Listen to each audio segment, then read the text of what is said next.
Mais uma vez eu gostaria de dar as boas-vindas a todos a essa série de lições a respeito do casamento cristão. Da última vez que estivemos juntos, nós falamos sobre os problemas de harmonia sexual e ajustes no casamento.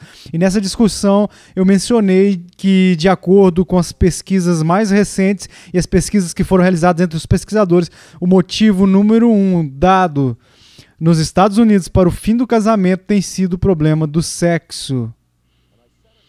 E eu disse naquela lição que desafiaria isso em algum momento das nossas discussões, e esta é a hora do desafio.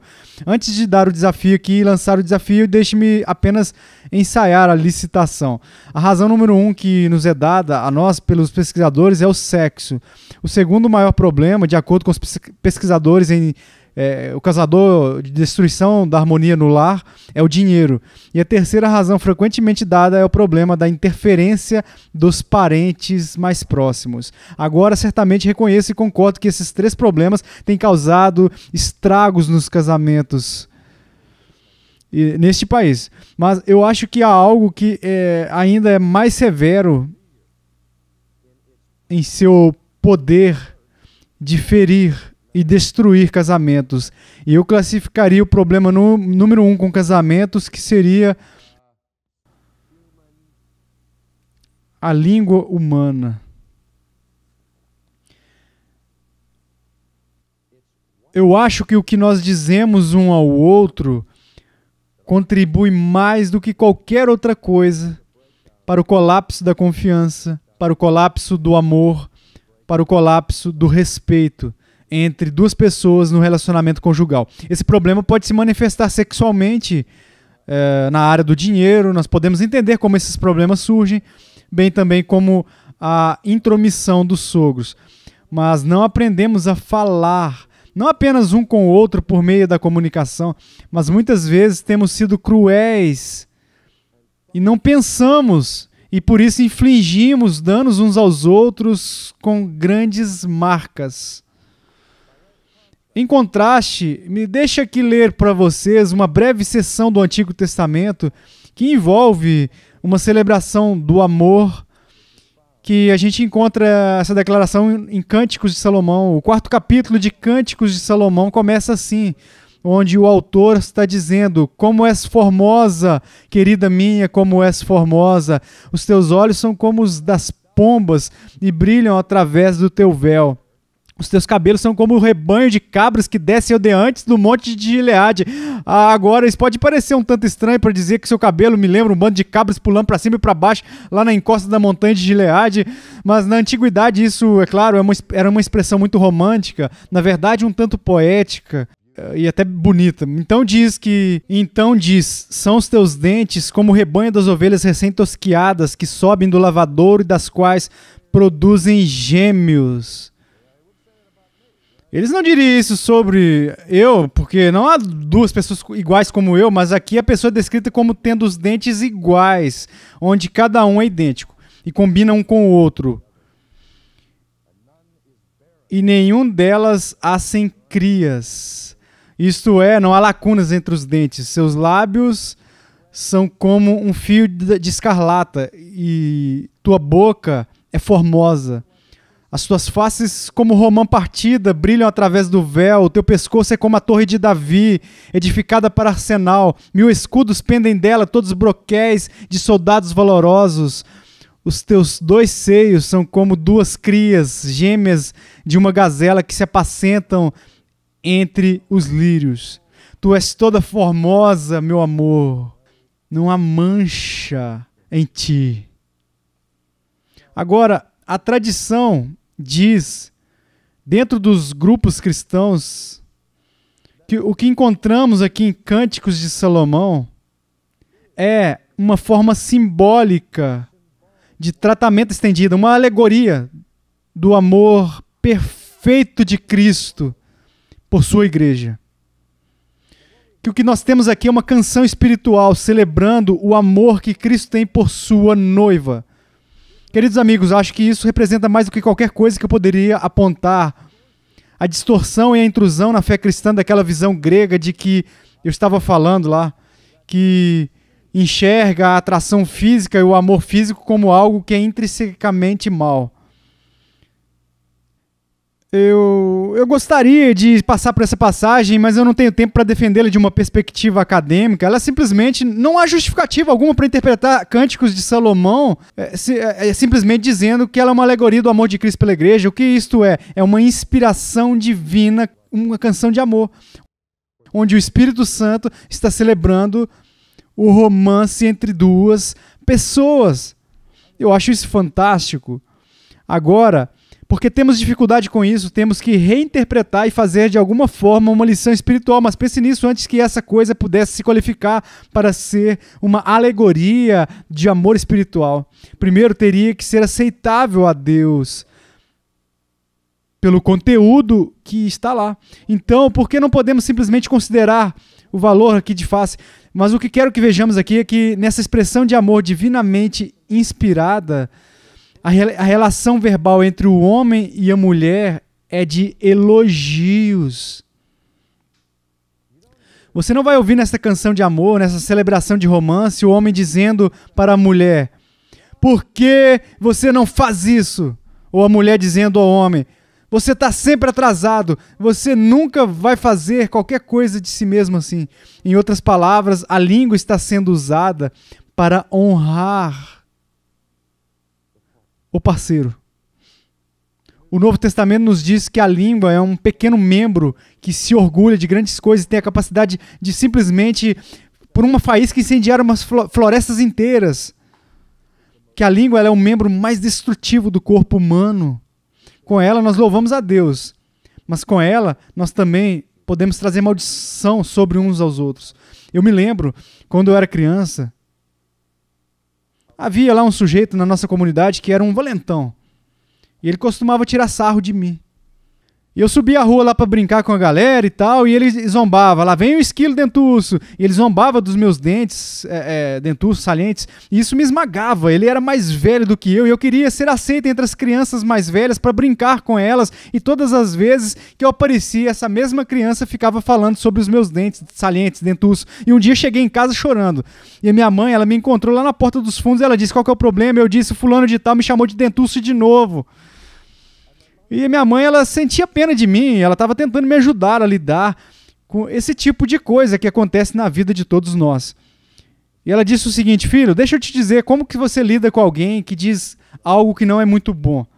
Você apenas vai dizer: paus e pedras vão quebrar meus ossos, mas nomes nunca vão me machucar.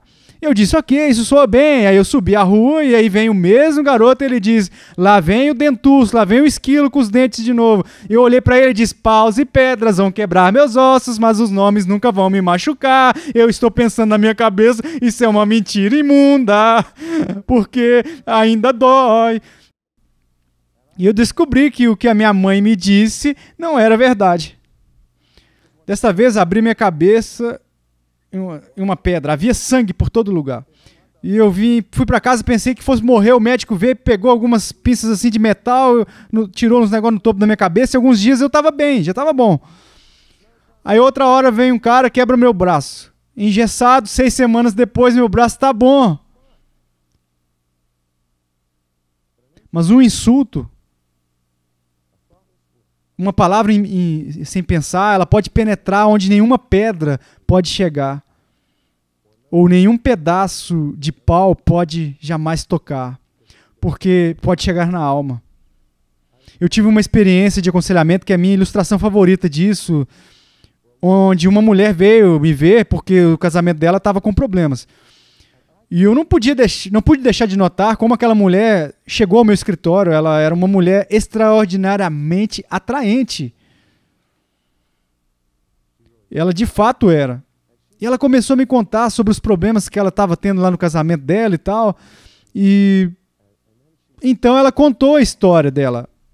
E ela disse que não poderia corresponder ao marido dela, porque ela sabia ou pensava que não era atraente.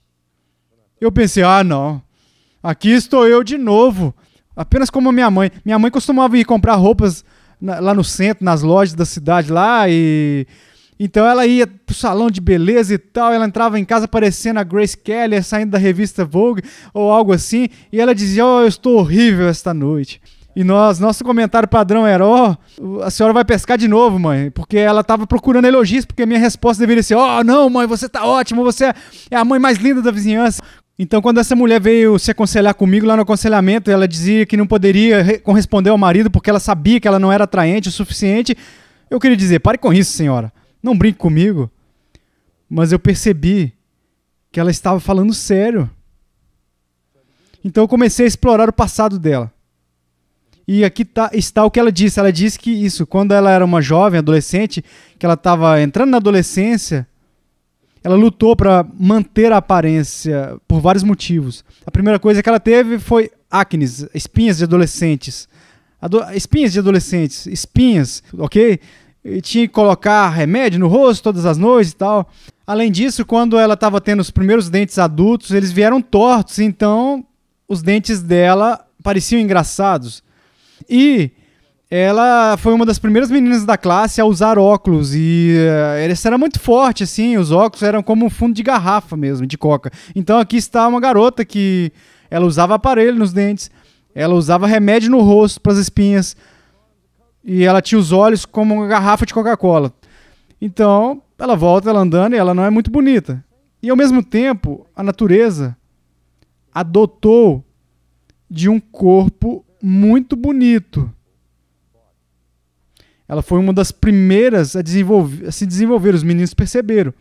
E um dia ela estava atravessando o pátio da escola, quando ela tinha 13 ou 14 anos, e o camarada lá, que era o super atleta e o grande homem do campus, do colégio, a viu chegando e ele riu e disse para outro colega, e ela ouviu, olhe para fulana, a fulana, coloque um saco na sua cabeça, aí ela ia ser ótima.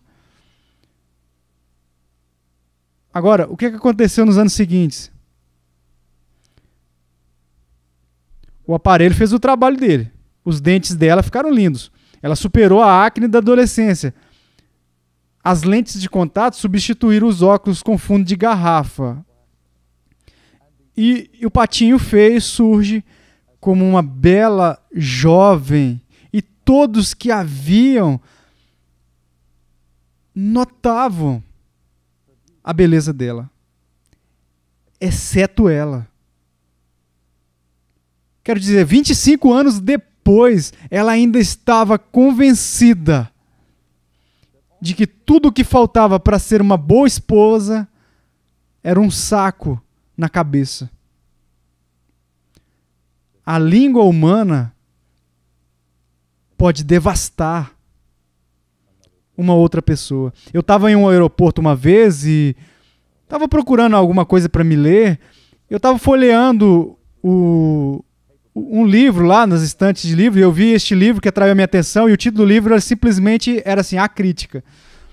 E eu peguei lá na prateleira, olhei para ele e eu não reconhecer o nome do autor e a editora, da qual eu nunca tinha ouvido falar também. Eu abri as páginas, o papel era de qualidade ruim e a impressão estava em linhas onduladas e eu pensei, isso é uma impressão lá feita no porão, mas eu não tinha nada para ler. Então eu comprei o livro, levei ele para o avião e o livro começou com uma história que tinha um cara que contou sobre uma visita à cidade de Nova York. Esse foi o primeiro erro. E ele decidiu explorar a cidade durante a noite. Esse foi o erro número 2. Mas a real aqui veio quando ele decidiu pegar um atalho na cidade de Nova York à noite, passando por um beco. Então ele começa a descer este beco à noite em Nova York. E quando chega na metade do caminho de volta ao beco, há uma lua cheia, ele vê 2 caras vindo atrás das latas de lixo com facas brilhando com a luz da lua e começam a se mover em direção a ele. E neste ponto o autor interrompe sua própria narrativa e ele diz para o leitor o seguinte: o que você acha que este homem fez naquela circunstância? O que você faria? Se você tivesse meio cérebro, o que você faria?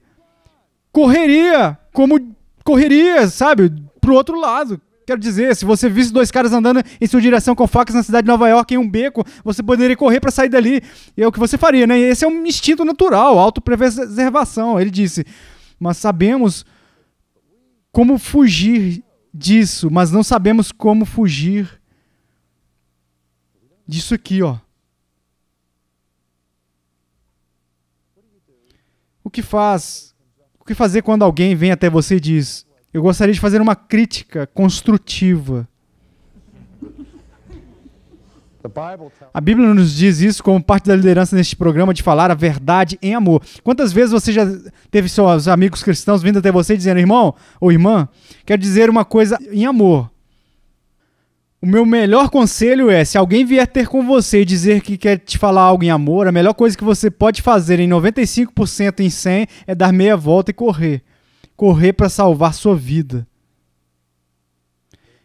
Existe tal coisa, uma coisa que é como crítica construtiva, eu sei disso. Eu sei também quais são as porcentagens exatas, mas meu melhor convidado é que pelo menos 95 entre 100 críticas que você recebe é que você recebe das pessoas, assim, são críticas destrutivas e não são mencionadas em amor. Mas somos ensinados durante toda a nossa vida a aceitar críticas com gratidão. Nós damos às pessoas uma licença para nos criticar. E quando alguém chega e diz: irmão, eu quero te falar algo em amor, e eles enfiam uma faca. Como cristãos, aqui está o que deveríamos dizer: oh, obrigado, eu precisava disso. Isso de fato vai ajudar na minha santificação. E se você realmente me ama, faça isso de novo. Vai lá um pouco mais fundo para que eu possa crescer no Espírito. Bem, eles estão matando você. Quando se tivéssemos assim um cérebro, se tivéssemos um cérebro, mudaríamos e correríamos. De novo, existem formas e maneiras de experimentar a crítica construtiva e todos nós precisamos disso. Eu me lembro quando eu escrevi um livro, alguns anos atrás, e eu entreguei esse livro para o meu editor e eu recebi de volta. Depois ele passou para a edição e eu contei 10.000 correções que tiveram de ser feitas. Elas eram menores, vírgulas aqui e ali, mas eu olhei para o meu manuscrito, ele voltou com tanta tinta vermelha que parecia uma árvore de Natal. E eu fiquei tão deprimido. Então eu me lembrei de algo que alguém tinha me dito. Quando uma senhora me disse uma vez: Sproul, nunca deixe ninguém te dizer que você não pode escrever. Uma experiência que eu tive lá aconteceu assim, ó. Um consultor ele veio até mim e disse: Sproul, quero que você escreva em um pedaço de papel os 5 elogios mais significativos que você já recebeu na sua vida. Então eu disse: bem, isso é um exercício divertido, não é? Quero dizer, eu posso me sentar aqui e tentar me lembrar de coisas legais que as pessoas disseram sobre mim. Então eu entendo meu cérebro, todo mundo já recebeu pelo menos 5 elogios na vida, e eu apenas anotei os primeiros 5 que me vieram à mente. E eu fiquei chocado com o que eu vi. Se aquele homem tivesse vindo até mim e dito: Sproul, escreva em um pedaço de papel as 50 pessoas que tiveram influência mais positiva na sua vida. Eu não sei quem seriam essas 50 pessoas que eu teria escrito, mas eu sei que eu nunca teria sonhado em incluir essa mulher, cujo nome aparecia 2 vezes naquela primeira lista de 5 elogios. Ela era minha professora de inglês na 8ª série. Ela nos deu uma tarefa que ela se destacou assim no máximo. Ela nos deu a tarefa de fazer uma redação. Foi nossa primeira experiência de escrita, de redação. Então eu escrevi essa pequena redação, eu inventei lá sobre uma montanha e tal, e eu entreguei para ela. Ela levou aquilo para casa, e quando chegou a hora de dar as notas e de julgar, ela trouxe de volta, e ela falou: vou entregar para a classe, vou distribuir para todo mundo a aula agora, vamos distribuir os papéis, mas antes vamos fazer isso aqui. Eu quero ler uma delas para a classe inteira. E ela leu o meu trabalho para toda a classe. Então, quando ela terminou, ela foi pro teu quadro, assim, com o polegar, assim, só com o polegar, assim, no quadro negro, e uma tática, assim, como se ela estivesse colocando a minha redação. E você tem que entender que, geralmente, assim, a única coisa que aparecia no quadro de aviso da nossa sala de aula era uma arte, assim, você tirou D na arte da primeira série. Eu era terrível. Eu sei que eu fui a única criança em toda a classe que nunca teve naquele quadro uma arte. Quero dizer, era terrível como eu me sentia mal. E eu tava me sentindo assim. E agora, na 8ª série, nada disso. Eu não tinha desenhado, mas algo que eu escrevi. apareceu lá no outdoor da arte, do quadro de artes.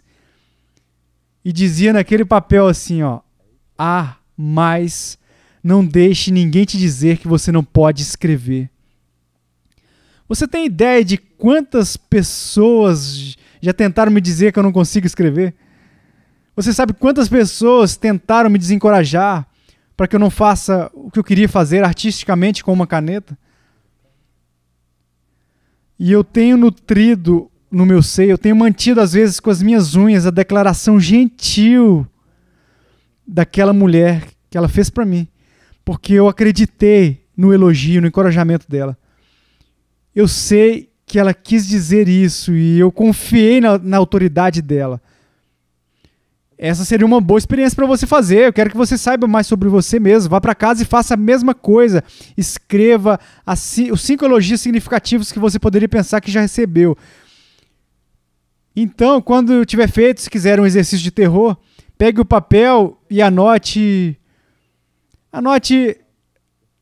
as 5 críticas mais dolorosas que você já recebeu e quem as disse. E isso vai te dar uma rota rápida para o centro da sua própria dor emocional. O lugar onde você está sofrendo. E você ficará chocado, tenho certeza, ao ver que você está se preocupando com sua vida, com coisas que as pessoas fizeram anos atrás, que ainda te paralisam. Paralisam você e ainda estão te machucando. Então você começará a ver o poder da língua humana. Precisamos entender isso, porque o que dizemos um ao outro no casamento é o que cria o ambiente de confiança, de intimidade e de amor.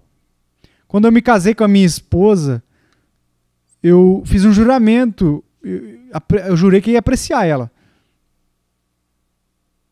Eu sei que as mulheres de hoje não querem ser colocadas em um pedestal, porque elas não se sentem que elas não são reais, elas são objetos, assim por diante e tal. Eu não entendo tudo isso porque eu sou um homem e não tenho certeza se entendo as mulheres. Então eu nunca vou entender as mulheres, ok? Mas eu nunca conheci uma mulher que não quisesse ser amada. E eu nunca conheci um homem que não quisesse ser amado. E o que eu digo com a minha boca é o que comunica o quanto eu prezo a minha esposa.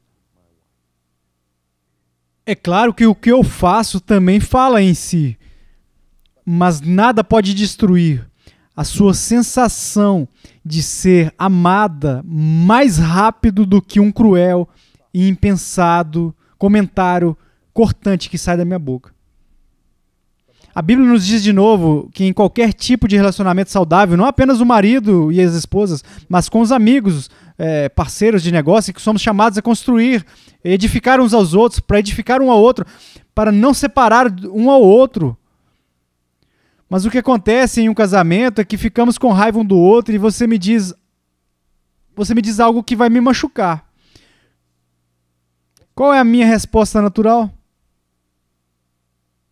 Fogo com fogo, ferida por ferida, retaliar, revidar. E logo isso se transforma em uma guerra. Então dizemos aquelas palavras terríveis: querida, eu não queria dizer isso. E ela diz: então por que você disse isso? Você sabe o que? A Bíblia diz que há certas coisas que você lembra de um canhão, sim, tipo um canhão. Uma flecha voadora. Uma vez que você puxa o arco para trás assim e você solta aquela corda da flecha, ela começa a voar. Você não pode buscá-la de volta. E incluído nesta lista da Bíblia aqui é a palavra falada. Depois de dizer isso, posso me desculpar por isso, posso fingir que eu exagerei, mas eu disse. E ela ouviu e está armazenado. E pode estar sendo um dano assim que vai ficar por mais de 30 anos. Mas onde há o amor, a bondade. E quando há bondade, há um desejo de fazer o que Cristo nos disse para fazer, para apresentar as nossas noivas a Ele sem mácula, para estar dispostas assim, a dar nossas vidas, para honrar aquela que nós vivemos junto. Eu sou um homem, eu estou debaixo dos olhos do público, e eu tenho mulheres que vêm até mim de vez em quando, tempo assim, piscando assim, os cílios, dizendo, você é tão fofo e tudo mais, e eu olho no espelho, eu sei que não é verdade, mas elas começam a jogar esses jogos, e eu posso responder de duas maneiras. Eu posso responder e me permitir ser lisonjeado por isso, então, tentado, ou eu posso ver isso como uma ameaça ao que eu prezo.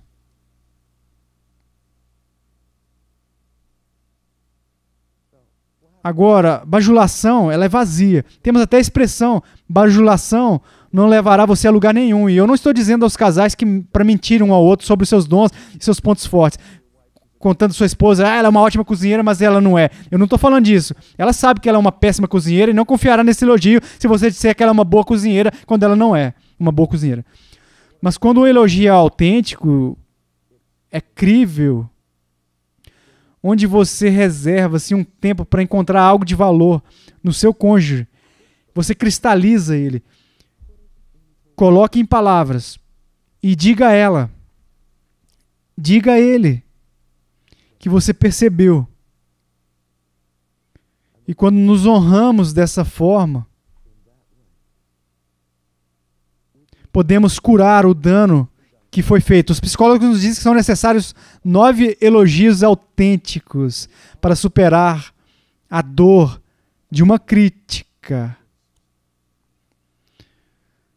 Então nós precisamos ser tardios para falar e ferir. E precisamos manter a nossa ira debaixo do controle, para que a língua não coloque fogo na floresta.